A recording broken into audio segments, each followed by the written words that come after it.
There's a lot of people that have complained about that. I'm wondering if you heard if there's any movement on Apple's part. Depends how public forum this is. Off the record, I've had it said to my face twice by the heads, we are not changing anything in Apple Music. Maybe they will, because people change their mind all the time, but currently their focus is on VR, and their head tracking is so amazing. I think it's incredible. Welcome to Bobby Owsinski's Inner Circle. I'm Bobby Owsinski, and this is a show all about music, music production, and the music business. My guest today is legendary producer-engineer Ken Scott, who, aside from being one of the 5 main engineers for the Beatles, also worked on some of the most notable albums by David Bowie, Elton John, Jeff Beck, Supertramp, and so many more. Ken spoke about his 2 most recent David Bowie projects, Divine Symmetry, made up of overlooked tracks from David's Hunky Dory era, and Rock and Roll Star from his Ziggy Stardust era. Rock and Roll Star was mixed immersively in Atmos, so we talked at length about Ken's unusual approach and his overall feeling about the format. Also featured today is Ken's engineer in the project, Emre Ramazanoglu, who has a wealth of immersive mixing experience and filled in the technical details. I spoke with Ken and Emre via Zoom from their respective homes in the UK. So, Ken, tell me about getting involved in finding these outtakes and things that were overlooked. Did you know they were there? Were you called in about this, or how did that work? I had absolutely no idea what there was. Initially, I was asked by Warner to look into doing stuff for Hunky Dory. There wasn't much there, so I finished up doing some mixes, revisiting some of the original mixes and just doing them better or different. I can't say better, different. Upgrading them a bit, putting drum samples in along with the original drums, so Woody couldn't complain that they sound like cornflakes packets anymore. And a little bit in there that I don't think had seen the light of day before, unless it was on bootlegs. But then the biggie was Ziggy, because we had every single tape for that. And so I got to go through it all when they asked me, and found all of these various takes, the master track, but a different vocal. There were things that we started that we never completed, and I tarted them up a bit. If there was a single acoustic guitar and I thought, it'd be better with double track, I'd go to another take that had a acoustic guitar, fly it in and elastic audio it so that it's in time and all of that kind of thing, and just tartan them up so that they're a little more presentable than they necessarily were just leaving them as they were. You have no qualms about changing things. I mean, there are a lot of purists that would say you should keep everything the way it was, but for you, it's like, well, let's just make it better. Not totally. I have no problem doing it as long as the original is always available. Now, I know that's difficult these days with streaming. You never quite know what you're going to get. And that's one of the problems. One of the things that I insist when I do these kind of things is it has to have a different title. Whether it's Changes 2023 or something like that, it has a different title. So at least people can tell what they're getting. And for the most part, what's the response then when they hear something that's kind of tarted up as to what they're used to? So far, it's been good. I haven't heard that much. From what I've heard, people love it. It works. And it's with Hunky Dory, there were only, I think there were 3 things that I revisited. The Atmos of Ziggy that's going to be very interesting. And I have to say, the response to that, and once again, completely upgraded it, shall we say, because my basic feeling in going into it was that the glam rock sound was fine for the 1970s, but we're in the 2020s now, and it needs to be modernized a bit. So once again, I went in. The first thing that I changed was the drums, because that dry drum sound is so much a part of the glam rock sound. And so I went in, used samples for snare, kick, some toms, and then eventually it finished up. I think Emre might actually smile at this bit. It actually came to doing cymbals and hi-hat as well, which slightly painstaking. Going in and moving every single hi-hat beat for the sample to make sure it's exactly in sync with the original. And but Emre is a drummer, so he would be the perfect person to say, you know what, that doesn't feel quite right, and He never said a word, so I guess it was good. Yeah, I just couldn't tell. I really couldn't tell. I mean, I would have had to look at the multi-track to have even the hats, which was really, we had to check that they were in at one point. I do remember that. I think it was on Suffragette City, perhaps, but we were checking, are they in? Oh, they are? Oh my God, they're definitely, we didn't even know. That was really, really impressive. So did you spend most of your time then on the drums? Pre-mixing, yeah. As such, yeah, because that was very time consuming. Almost everything else was left as is and just affected within Atmos. Well, let's talk about Atmos for a second then. So where did you do it? Where did we do it, Emre? So I found the mute button. We did this rack 4, where they've got I think it's a 9.1.4 Genelec setup, which is really good. They're really directional speakers, which is great in smaller Atmos rooms because you get quite a small sweet spot, but it's really good. The imaging's insane, so we can get decent translation everywhere, which is why I like them. And then the GLN lets us dial in a sound that is familiar, certainly to me, because I've got pretty much the same setup at my studio. So it was a good choice for not floundering around too much in a new room and wondering what's going on. We definitely got used to it though, right? I think for 2 or 3 days.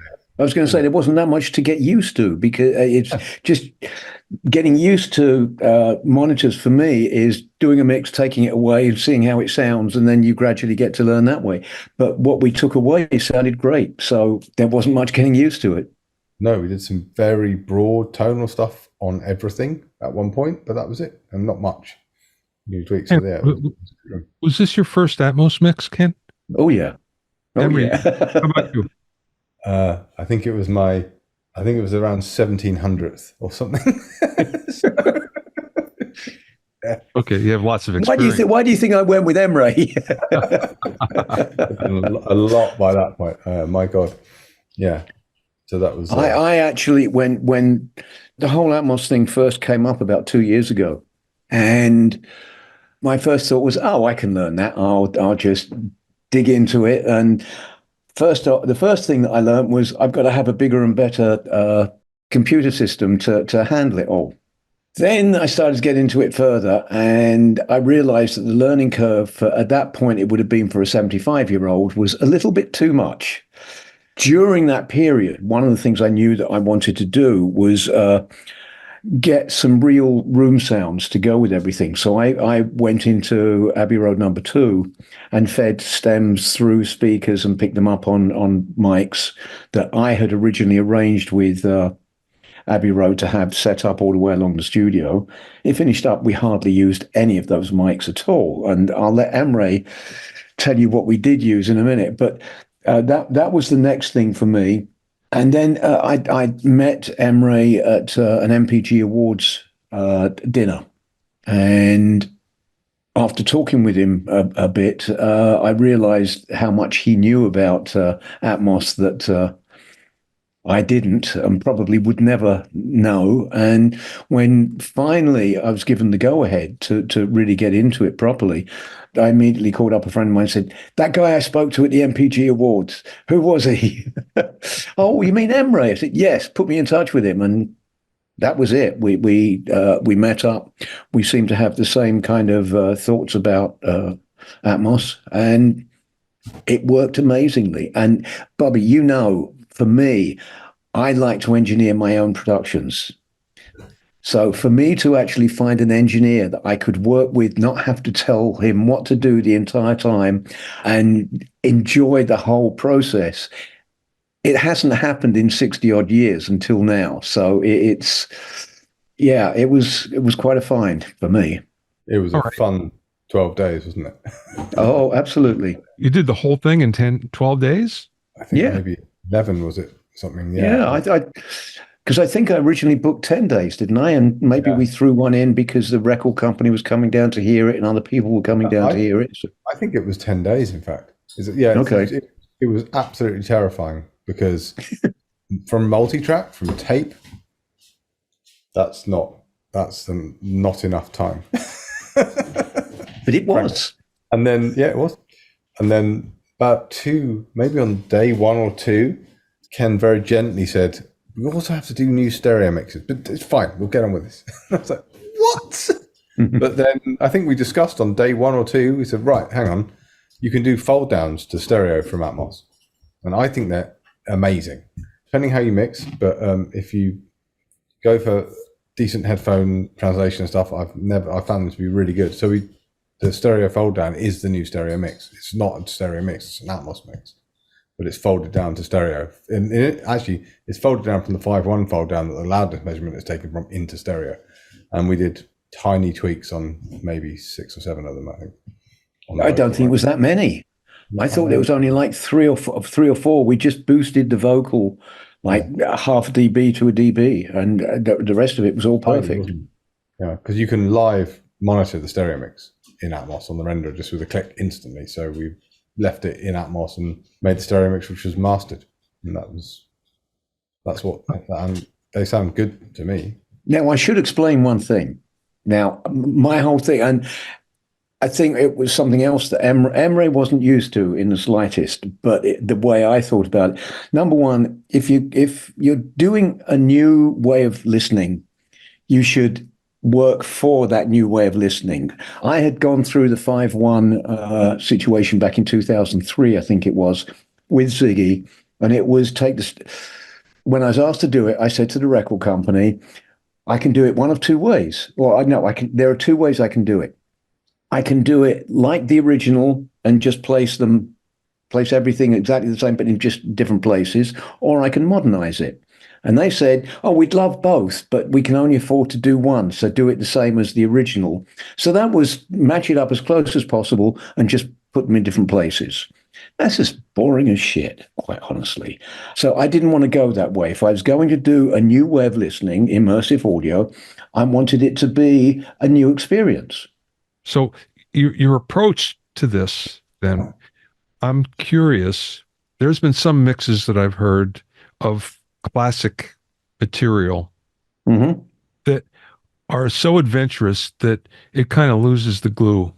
And there are others I've heard that are really good, and they tend to be less adventurous. So which approach did you take? I can only speak for myself. I think it was less adventurous, but Emre has done more and knows more. So would you say it was adventurous or less adventurous? I think the main thing is when they become somewhat like a Dolby cinema advert with lots of movement, and that's weird to me almost every time without exception, unless there's some occasional moments where you go, that felt like it was part of the music moving for some reason, but there's almost none I hear with lots of movement that seem to make any sense. So we sort of didn't really do that. Or I tend almost never to do it. Depends what it is. Some things I've done it's quite a bit of movement on, but that's the intention, it's rare. Then though these are more immersive mixes rather than gimmicky, I'd say. You took the words right out of my mouth. I would have to say gimmicky. I think if you didn't notice our Atmos, I wouldn't be sad at all. And if you turn your head to the right and realize you're being surrounded by the music, that's brilliant. But if you sat there and went, this just feels natural, that would be great too. But they are really fully immersive. They are right the way around you, right? But they're not sort of made with that, let's dazzle you with this tech kind of approach at all. Some of the dazzling bits are in the boring stuff, like the fold down works, and it translates well on headphones and it sounds coherent and glued, which is actually down to the tracking. Because normally I would match the mix bus and mastering across all the objects and everything to make sure it was all coherent. And we used one compressor on one channel in the whole record on one tune.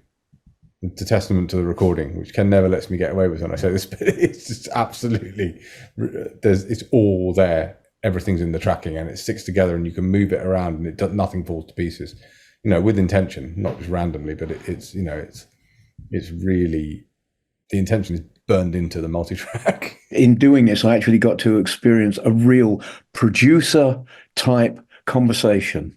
And that was, this is the lead-in of 5 Years, the opening track where the drums fade in. And I said to Emre, now, I want the drums to come up the hill and over the top of the hill and come down just here. I would just have laughed like crazy if a producer had ever said that to me. But those words actually came out of my mouth in this mix, and That was the first I'm not thing ashamed you of them. That was the Yeah, first I thing know. you did. Well, it just goes to show you that you could actually do that, Oh, I know. where before you couldn't. So yes, it would have been much more abstract in the past Yes. than now. I think it's really cool, and you can have that contrast. There are some bits for sure that really leap out, but they're sort of meant to. And they do in the original productions as well. They're real moments. So. I'm curious. So you said you only use one compressor. Most people say that they're using far less processing when they do an immersive mix because you don't need it because there's lots of space. So I suppose that was the same then for you guys. Well, I find I'm using, depending how stems are delivered, because they're mainly done from stems. I'm doing a whole mix bus, but I don't use the bed at all because it doesn't translate well to headphones for me. So I'll do it across objects, and if I have a lot of objects, it'll be a lot of channels of mix bus. So there'll be an unbelievable amount of processing, and that's most of the time the only way it stays coherent when I'm moving it around. This was kind of unusual in that it didn't need anything. I mean, that's really unusual. What I'm doing a lot less of is limiting, and to match really limited masters, I'll do significantly less limiting and significantly less clipping, and it will feel identical, but it'll have loads more headroom and loads more dynamic range. It's great for that. And then you notice it in the fold down significantly. But in this, there's some EQ, right? I think there is. I mean, for me, no compression whatsoever. I mean, one on one channel in one track of the album is basically zero. Well, Emre, you'll appreciate this. When I work with Ken engineered a project that I was producing. I realized that he approaches EQ different than anybody else I've ever seen. And actually, it's better because he EQs the microphones rather than the instrument. Yeah. So, for instance, what brought that really to fore was we had a drum kit all set up, and then during the same song, we needed a second drum sound. So we pulled the drum kit out, put another one in, and it didn't change anything. And it sounded great. And I looked at him, I said, so, really? You're not going to change anything? He says, no, it doesn't need it. And told me about it struck me, wow, this is an unbelievable way to work. Yeah, so this is what you told me about, exactly that. Yeah, I know. Yeah. Let's talk about ambience. What did you use? You mentioned, Ken, that you recorded ambiences and then failed to use them. Well, what we failed to use were the mics that I had set up all along, like Neumann U67s, 47s, and C12s. It's Abbey Road. You've got the choice of all of these old mics. You've got to use them, was my thought. It just so happened that someone that was visiting with me brought in a different mic and said, would you mind if we set this up in the middle of the room and give it a try? I said, fine, there's no problem. So we set it up. We never listened to it at all at the time. It wasn't till, and I didn't have the decoder and all of that to do it until we got to Rack. Once we got to hear this other strange mic that I hadn't requested or anything, that it changed everything. Emre, you tell about the mic, what it was. It's a core octo mic. When you decode it, it was outrageous. We tried it on headphones at first in my studio, I think, because looking, how are we going to do this? What have you got? And there are all these arrays, which did sound really nice, but the Octomic just sounded like you were there in the room. Absolutely could. And I've got another sort of immersive tool by PSP called Oral Control or something, I think it's called. And it's a sort of a mixer where you can jiggle around levels. And then the sound particle matrix thing where I could sort of really dial in how we wanted this mic to work, and we could just wrap the Studio 2 around the dry sounds, and it sounded really natural. And then anything we didn't have the recording for, we could use Altiverb, which was really, Altiverb 8 so good. I could then get a very, very similar, almost identical kind of ambience and fill out the sounds exactly. So you have this kind of ambience, which you don't, it's not like not like it sounds like things are reverby or washy. There's just some glue going on in the room, which is not this huge long Studio 2 sound at all, is it? It's this sort of like, it's kind of tight, but it's just, things sit nicely. And when they moved around, we could change where the Octamic was projecting, and as long as we were careful with it, it worked really well. And use some of the canopies mics, the overheads from the other array to fill in the tops if it was needed or not. And and then the Octamic's massively full range. I mean, it's crazy. It's got a really big low extension actually, so we were filtering that quite a lot. And I think when I was preparing some samples for a talk Ken was giving, I listened to the raw Octamic. I was like, oh my god. It's absolutely enormous. We didn't ever use it in its full range, but we definitely bent things around according to what they were to work. And that was quite a lot of the process, wasn't it? It was bringing up those ambient and then filling out others and working out where things might go. And it wasn't just like a template, right? This goes here, that goes there, and let's move on. It was every mix was like, what's this one? The only thing that was consistent is where the vocals were, pretty much, I think. Which were kind of floating up and slightly forward, which was unusual, but meant that it was really cool how that worked. And it's a great sitting in a new room because I know where they're meant to be, and then you hear in rooms where the center and the elevations aren't necessarily where you would hope them to be sometimes. And it really leaps out with that positioning. I think what goes along with this, one comment that I've had was from Woody Woodmansey, who was Bowie's drummer in Spiders from Mars. And he said when he listened to some of it, I don't think he's heard the whole thing, but what he did hear, he said, it made me think I was in the band. And he meant that because it felt as if he was there with them inside the whole thing, which is to me what I was aiming for. What we were aiming for. That's awesome. Okay, so was this originally on 16 track? Correct. Did you use any separation tools or anything to maybe isolate some of the tracks? Not on this one. No. Everything is as you would wish it to be. The only thing that, again, when I was preparing these excerpts, I did notice the spell on the orchestra, which I didn't in the room when we were mixing it at all. Because this isn't really... I don't think probably either of us mix really with anything much in solo particularly. I don't know if I soloed the orchestra really particularly or intentionally, but that was the only thing that kind of had some spill on. What Emre's referring to is that when we recorded Ziggy back in 72, the session musicians some of them were a little fussy. The brass players were great. They would wear headphones when they got back from the pub. Then the string players, oh no, this is pop music, this is terrible, and they refused to wear headphones. So we had to feed it to them through speakers. And obviously, if it's loud enough for them to hear through speakers, it's loud enough for the microphones to pick them up. So there is spill coming from speakers of the rhythm track and sometimes the vocal. And it's picked up. I remember I mentioned the 5.1 that I did earlier. I remember the first time I pulled up just the strings to listen to them, and suddenly there's all of this other stuff coming through. And I thought, hang on, I thought I just pulled up the strings. And then it suddenly clicked. That's coming through the speakers, of course. I'd completely forgotten that because it had been so many years of using headphones. I'd forgotten what it used to be like. In regard to splitting things up more than is in the tracking, I didn't ever want to do that myself at all. It was like, balances are perfect, cohesion's perfect, I wouldn't change a thing. So I didn't ever feel like I'd want to separate anything more. I can't think of particularly anything we would have split anywhere. No, I don't think so. I don't think there's anything. I don't think you mastered this, did you? In the traditional sense. Mastering. I always master if it's a multi-track, I'll mix it and master in stereo before I start mixing. But because that's to match the stereo that I'm matching the Atmos to, this wasn't the case because this was making the stereo after we finished the Atmos. So it was luxury Atmos mixing for me because I didn't do any of that mastering process, and we could just mix effectively in Atmos, have it feel coherent, fold it down to stereo.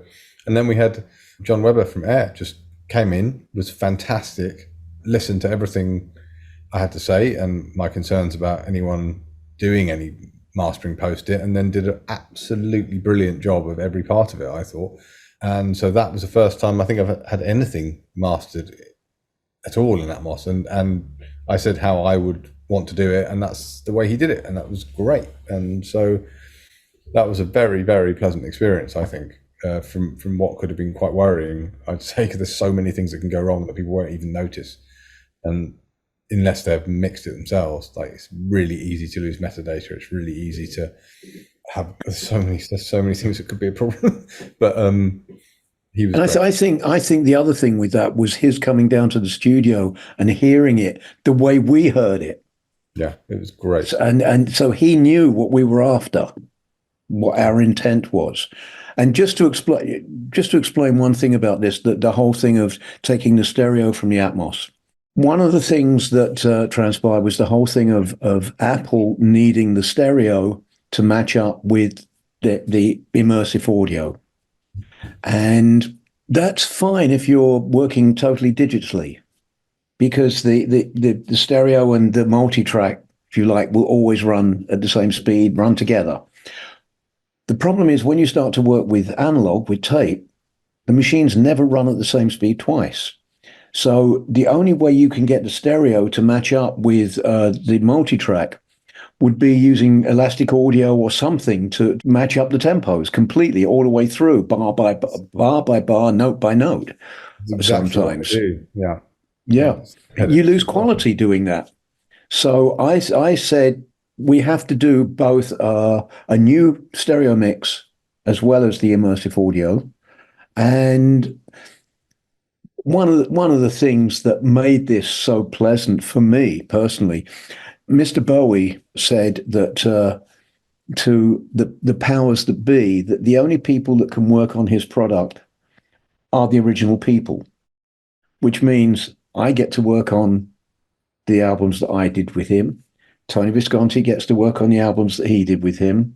Harry Maslam gets to work on with what he did. And that we know the original intention. Unlike what happens with so many artists is they'll give it out to whoever the engineer du jour is.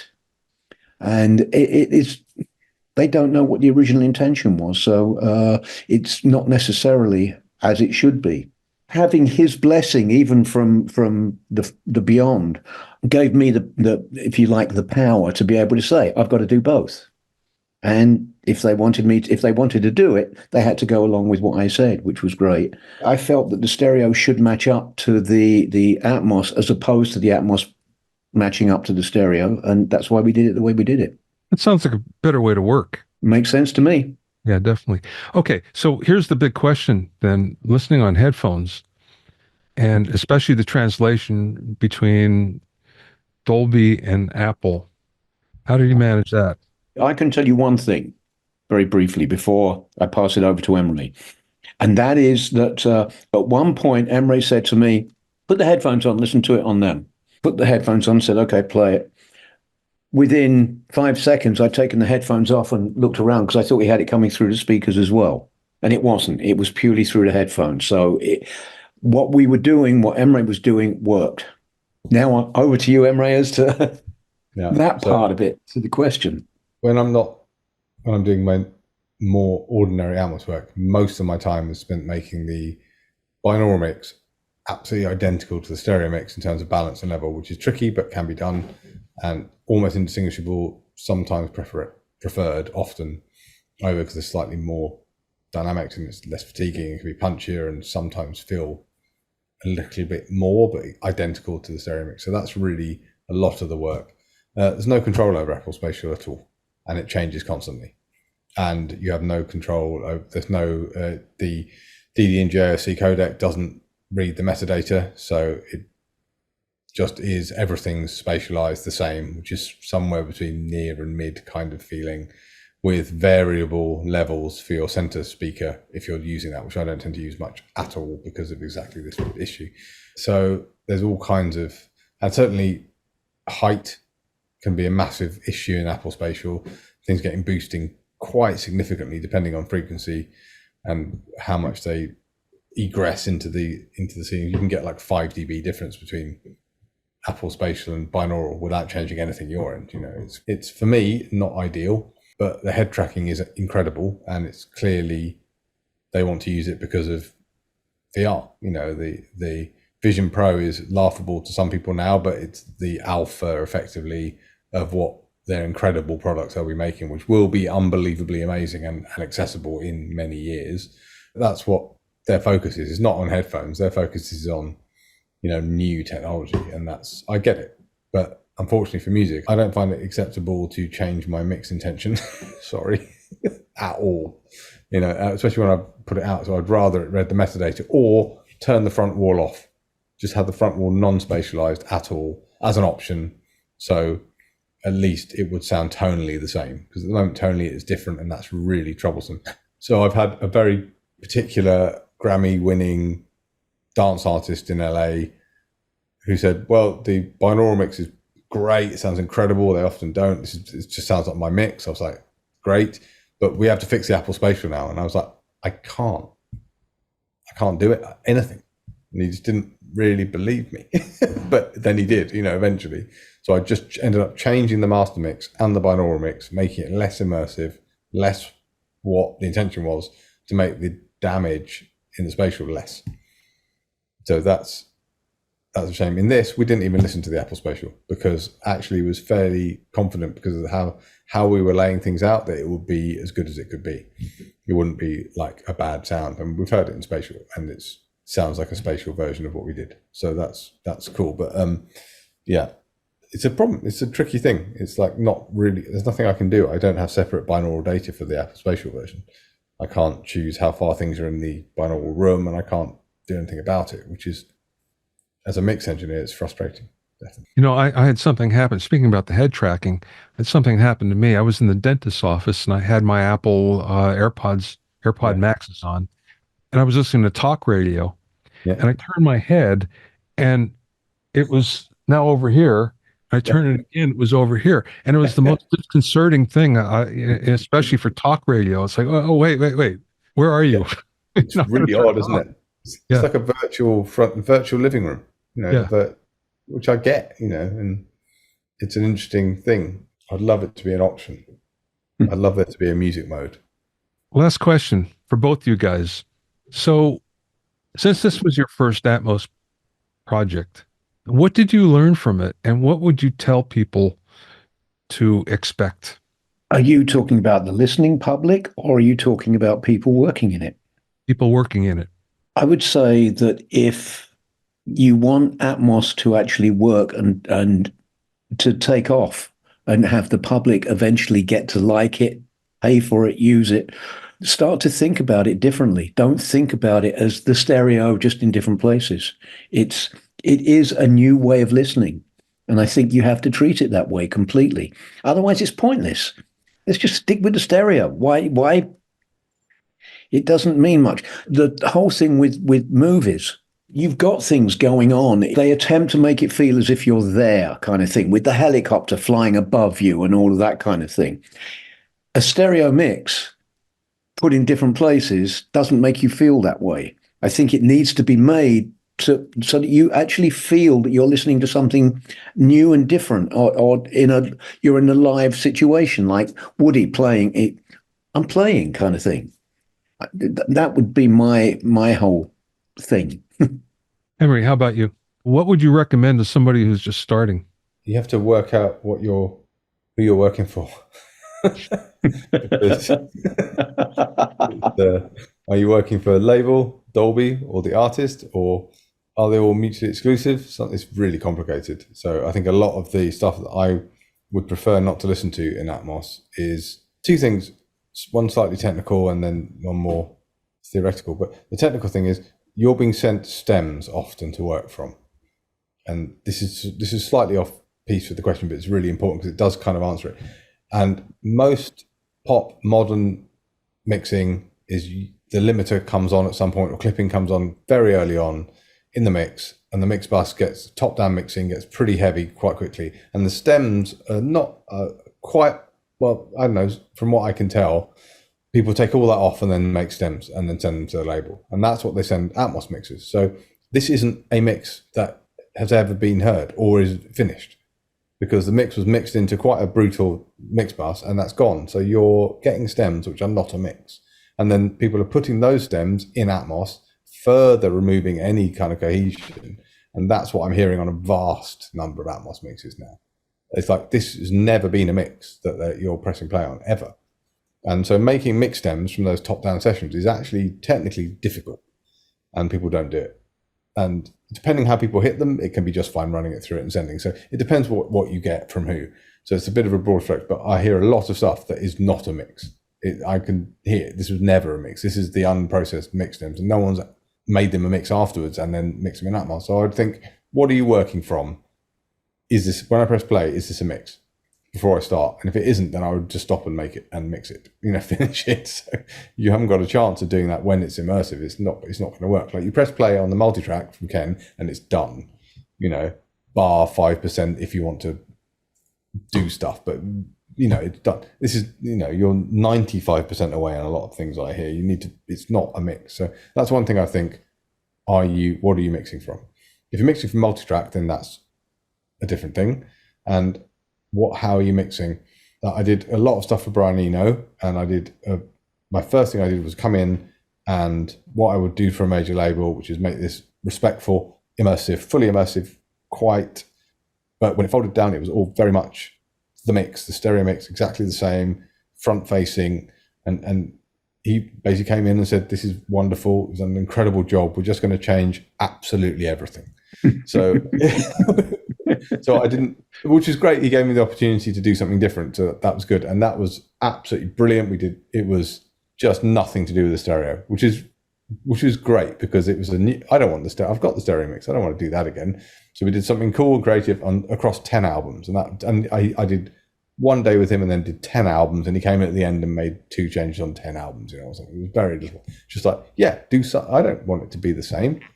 So that was great. But for a pop act where I'm getting 7 stems or something, it's like, this is a different job here. I could do something like move one thing here, move one thing there, but it's a much more involved process in some ways, because I've got less to work with, but I have to make this feel immersive for some kind of point, rather than just pan this over here and pan the invoice over there. It's not that. It's, why am I doing this? So that's digging a bit deeper and going, what could I do here that would actually be worthwhile? So that's job 2, So I think it's working out what job you're doing is what I would say.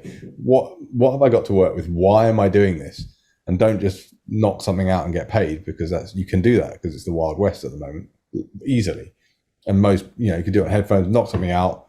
Someone's going to listen to it on headphones, but your master file, which is going to become more and more relevant, especially if a big DSP starts doing Atmos, which I strongly assume they will, then it becomes even more of a big deal to have a good master mix. I'm possibly, I don't know, because it's such a big economic thing, thinking that a lot of artists might actually start to hear the master mixes they've approved or someone's approved and go, what the hell is this? And that might be interesting to see what happens down the line when it becomes more relevant as a format, because immersive audio is not going away. And I think Atmos is one. So we'll see what happens. Mixes that, of the type Ken's talking about, cannot lose. It's what it is. You've made the mix and you've done something new, and that's mix. So you've inherently mixed. But when you're trying to match something and haven't really, or there's no real intention behind it, I think you might have a problem down the line. So I think that's either nail that, which is really hard. It's really tricky. There's so many pitfalls and so much you have to know. So there's an economic barrier to that anyway. It's like you need to be at a level of experience, which it's not paying for really. So that's a problem. Or spend all your time doing it, or do something. I mean, my situation is very unusual, and lucky that I got into it and it's worked out, but it's a tricky thing to navigate at the moment. So I think if you can do something new and original and brilliant, that's the best way forward. Definitely. Oh, maybe I'll try that next time. Yeah. like it's a new thing. It's just, just like when we first talked about it, it was like, that's what you have to do. Yeah. And if the artist isn't there and the producer isn't involved and the mixer isn't involved, then that's harder, because that's a tricky thing. But that's most of it, I think, is like that. I don't know, that's a ramble, but I think, understand what the job is, maybe. Oh, I get it. I think it's a good place to stop, actually. Emre, it's a pleasure to meet you. Thank you for your input here. And Ken, we'll be talking again soon. Thanks, Bobby. It was good seeing you again. Yes, likewise, Ken. And cheers, Emre. Thank you. Oh, I'll be in thanks. touch with you very soon. Fantastic. Thanks. Okay. Bye. Lovely to Bye. meet you. Thanks for listening and being in my inner circle. Remember, if you have any questions or comments, you can send them to questions@bobbyosinski.com. You can also learn about the latest in music, audio, and production news, and find out about openings for my latest online classes at bobbyosinski.com. This is Bobby Owsinski. I will see you next time.